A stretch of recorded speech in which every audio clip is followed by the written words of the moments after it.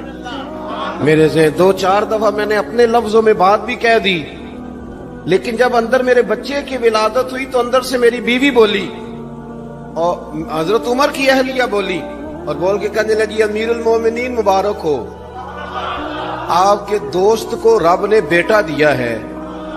وہ شخص کہتا ہے میں باہر کھڑا تھا، وجود تڑپ گیا، آنکھیں برس پڑی، کبھی نہیں رویا تھا پر کیفیت عجیب بن گئی. کوئی تقریر نہیں سنائی، کوئی اعلیٰ شعر نہیں انہوں نے پڑھا. میں نے جوں لے کر ان کے سر سے پاؤں تک دیکھا. میں نے کہا یہ وہی شخص ہے جس کا نام لے تو کیسر و کسرا کانپ جاتے ہیں، یہ وہی شخص ہے. میں نے جمعے میں کہا تھا کہ روب کپڑوں کا نہیں ہوتا، روب تو دیانتداری کا ہوتا ہے. ہاں بڑا مال کما کے لوگوں نے بنائی ہوتی ہے کار کوٹھی، تو بندے کھڑے ہو کے کہہ دیتے ہیں 2 نمبر طریقے سے آیا ہے. اور 13ویں-14ویں گریڈ کا ملازم ہو تو اس کے سامنے بہت بڑا افسر ڈر رہا ہوتا ہے یار بندہ دیانتدار ہے، یہ رشوت نہیں لیتا، سفارش نہیں مانتا، یہ میرٹ پہ کام کرتا ہے. تو روب تو آپ کی دیانتداری کا ہے، آپ کی سچائی کا ہے. اپنی زندگی میں جو لوگ مقصد سمجھ گئے، مقاصد پا گئے، کچھ کر گئے، ہم ذرا الجھ گئے ہیں. پہلے اتنا شاندار مکان بناتے ہیں، پھر مرنے کو کس کا دل چاہے. اتنی محنت کر کے جو ہے وہ کوٹھی بنائی ہے تو اب چھوڑ کے کون جائے. وہ تیار بیٹھے تھے. انہیں نبی کریم نے کہا تھا کن فی الدنیا کانک غریب او عابر السبیل، تم نے مسافروں کی طرح رہنا ہے. او میرے بھائی، کبھی دیکھا ہے ایئرپورٹ پہ مسافر لڑتا ہو کہ میں نے یہ جگہ خریدنی ہے؟ اسے پتہ ہے کہ ابھی فلائٹ آنی ہے، میں نے تو چلے جانا ہے. ریلوے اسٹیشن پہ جو جگہ ہوتی ہے وہ خریدنے کے لیے لوگ رٹا نہیں ڈالتے، انہیں پتہ ہے پہلی ٹرین سے چلے جانا ہے. بس سٹاپ پہ جھگڑے نہیں ہوتے کہ یہ کرسی میری ہے، جانا جو ہے مٹی دیں تے مٹی رہنا ہی. ایویں کادی بلے بلے، اج مٹی دے اتے بندے آتے کل مٹی دے تھلے. اتنا زیادہ مقصد نہیں نا جب سمجھتے تو بے چین ہے، بے قرار. بعض لوگوں نے اتنے پیسے جمع کر لیے کہ اتنے کھا نہیں سکتے، اتنی ضرورت نہیں، لیکن اس کے باوجود ہے کہ وہ دوڑ ختم ہونے کا نام ہی نہیں لے رہے. حضرت صدیق اکبر رضی اللہ تعالیٰ عنہ امیر المومنین ہے. بادشاہوں کے بڑے بات ہوتی ہے. ہمارے ملک میں ایسے بھی بادشاہ گزرے ہیں کہ جو سفر پہ جاتے تھے تو خانساہ میں بھی لے جاتے تھے، باورچیوں کو بھی لے کے جاتے تھے کہ کھانا میری مرضی کا ہونا چاہیے. حضرت ابوبکر صدیق نے پانی مانگا، امیر المومنین، تو صحابہ نے نہ شہد ملا پانی پیش کیا. کوئی اتنی لمبی بات تو نہیں، لیکن صدیق اکبر رو ہی پڑے، اور اتنا روئے کہ ہجکیاں بن گئیں. لوگ کہتے ہیں پتہ نہیں تھا کس بات پہ رو رہے ہیں، پر ہم بھی رو پڑے. حضور آپ کیوں روتے ہیں؟ تو آپ فرمانے لگے یار مجھے آسانیوں میں مبتلا کرنے لگے ہو، مجھے ان دنیا کی لذات میں الجھانے لگے ہو. میں حضور کی بارگاہ میں بیٹھا تھا تو اللہ کے رسول فرما رہے تھے پیچھے ہٹ جا، پیچھے ہٹ جا، پیچھے ہٹ جا. میں نے پوچھا حضور آپ کس کو کہہ رہے ہیں؟ حضور فرمانے لگے دنیا میرے پاس آئی تھی، وہ قریب کرنا چاہتی تھی مجھے، تو میں نے اسے کہا پیچھے ہٹ جا، میرے نیڑے نہ آنا، دور ہٹ جا. وہ ہٹ تو گئی ہے پر جاتی دفعہ کہہ گئی ہے سونیا آپ تو بچ گئے ہیں پر آپ کے بعد والے کیسے بچیں گے؟ تو مجھے سینے سے لگا لے، گلے سے لگا لے. مقصد اپنا سمجھیں، اعمال کا حسن پیدا کریں. اگر انسان کا مقصود مال کمانا ہے تو اگر مال مل گیا تو اس کے بعد پھر کیا کرے گا؟ کسی نے طے کر لیا تھا کہ بہت بڑی گاڑی اور بہت بڑا بنگلہ مجھے چاہیے، تو وہ بنگلہ اسے مل گیا، گاڑی آ گئی. اب تو مقاصد کیونکہ طے نہیں ہوتے، تو جو چیز انسان چھوٹا سا مقصد طے کرتا ہے وہ اسے حاصل ہو جاتا ہے. میں نے ملک سے باہر جانا ہے، گھر سیٹ کرنا ہے، ساتھ والا پلاٹ لینا ہے، ہو گیا سارا کچھ. تو اب وہ پھر انسان بے چین ہو جاتا ہے، پریشان رہتا ہے، کہتا ہے سمجھ نہیں آتی مطلب مقصود کیا ہے. اللہ تبارک و تعالیٰ نے تو ایک تنکا بے مقصد پیدا نہیں کیا. اتنا سونا انسان کیسے بے مقصد پیدا کر؟ تو رب کریم نے ہمیں بتایا کہ مقصد تو تمہارا ہے. مقصد ہے الذی خلق الموت والحیات لیبلوکم ایکم احسن عملا. اس نے موت اور حیات اس لیے پیدا کی ہے تاکہ پتہ چلے تم میں اچھے عمل کون کرتا ہے، تم کس قدر زیادہ اپنے رب کی عبادت کرتے ہو، کس قدر زیادہ حسن اخلاق کا مظاہرہ کرتے ہو، کس قدر زیادہ لوگوں کی خدمت کرتے ہو، کس قدر زیادہ تم دین کی تبلیغ میں، اشاعت میں، ابلاغ میں، ترویج میں کردار ادا کرتے ہو۔ با مقصد تمہیں بنایا، با مقصد اچھا ترین عمل تم میں سے کون کرتا، اس لیے موت اور حیات پیدا کی تھی کہ تم نے ستھرے سے ستھرے اعمال، بہتر سے بہتر کردار، اعلیٰ سے اعلیٰ تمہارا انداز زندگی۔ دیکھیں، ہم نے لوگوں کے ساتھ مل کے رہنا ہوتا ہے، بہت ساری چیزیں ایسی ہوتی ہیں کہ جو تکلیف کا سامان بنتی ہیں۔ اب انہی لوگوں کے ساتھ اللہ نے ہمیں مل کے رہنے کا حکم دیا، ان کے حقوق ادا کرنے کا حکم دیا، تو ساتھ ساتھ نہ درگزر کا بھی کہا، معافی کا بھی کہا۔ جب انسان معافی کر دینے والا ہو جاتا ہے، درگزر والا ہو جاتا ہے، تو پھر وہ بڑا ہو جاتا ہے، بڑے دل والا ہو جاتا ہے، بڑے حوصلے والا ہو جاتا ہے، بڑے ضرب والا ہو جاتا ہے، اس کی زندگی حسین ہوتی۔ تو یہاں آئے تھے کچھ کام کرنے، وہ جو ہم نے مقصود بنائے تھے نا، مطلب اچھے کپڑے، اچھی دنیا داری، اچھی گاڑی، اچھا موبائل سیٹ، وہ چونکہ مقصود نہیں تھا تو ان چیزوں کے حصول کے باوجود بھی لوگ پریشان ہیں۔ مقصود یہ تھا کہ بہترین عمل، سونا عمل، اعلیٰ ترین عمل میرے رسول پاک صلی اللہ علیہ وسلم کے غلاموں نے نا وہ عمل کر کے دکھایا۔ اعلیٰ ترین مزاج رکھتے تھے اور اعلیٰ ترین خدمت، یعنی لوگ ان کا کردار دیکھ کے نا، کردار اور عمل دیکھ کے، ہم تو لمبی تقریریں کرتے ہیں، باتیں کرتے ہیں، بڑا کچھ بتانا پڑتا ہے، لیکن وہ بس تھوڑا سا نا لوگ ان کے پاس اٹھتے بیٹھتے تھے، آتے جاتے تھے۔ اتنی دوڑ ہے کہ آگے بڑھ کے اور لینا ہے، اور لینا ہے، عالم مزید کا رٹا، وہ سمجھ گئے، ہم نہ اڑے ہوئے ہیں۔ بہت سارے لوگ ایسے ہیں جنہیں صحیح بات کا پتہ چل گیا ہے، وہ فیصلہ کرنے میں دیر کر رہے ہیں، انہیں سمجھ آ گئی ہے کہ بہتر یہی ہے کہ میں وقت پہ مسجد آیا کروں، انہیں سمجھ آ گئی ہے بہتر یہ ہے کہ سویرے اٹھ کے نا واٹس ایپ بعد میں دیکھوں، پہلے قرآن پاک کی زیارت کر لیا کروں۔ سمجھ انہیں ہے، سمجھ ہے کہ باتیں زیادہ کرنے سے بہتر ہے درود و سلام زیادہ پڑھا جائے، پتہ انہیں ہے، فیصلہ ہی نہیں کر رہے، ارادہ نہیں بنا رہے، توجہ نہیں کر رہے۔ جب بہت زیادہ بندہ دنیا داری میں الجھ جاتا ہے نا، بہت زیادہ، آسانیاں تو بندے کو جینے نہیں دیتی۔ پہلے انسان کہتا ہے کہ موٹر سائیکل ہو جائے نا تو چلو سفر آسان ہوگا، پھر موٹر سائیکل کہتا ہے ٹائر 2 ہیں، 4 ٹائروں والی ہونا، چلو مہران ہی ہو جائے خیر ہے، لیکن مہران میں بیٹھتے ہی اسے خیال آتا ہے کہ اس کی تو سیٹیں تنگ ہیں، پھر اس سے بڑی گاڑی چاہیے۔ یہ روز دوڑ ہے، بانج فقیروں کسے نہیں ماریا، اے ہوئی چور اندر دا، یہ دوڑ ہے، یہ ختم۔